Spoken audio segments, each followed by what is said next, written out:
Hola, buen día para todos.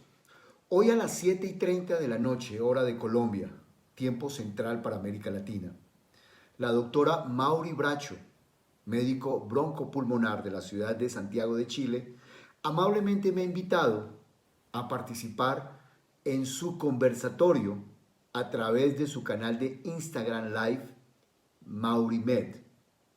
Será un conversatorio donde vamos a hablar sobre ronquido, sobre apnea de sueño y sobre cuáles son los cuidados que se debe tener y el manejo en los equipos de CPAP en este tiempo de pandemia. Va a ser una conversación, va a ser un conversatorio muy interesante donde todos vamos a participar y todos vamos a aprender. Muchas gracias por la invitación. Los espero esta noche, 7:30. Allí nos vemos.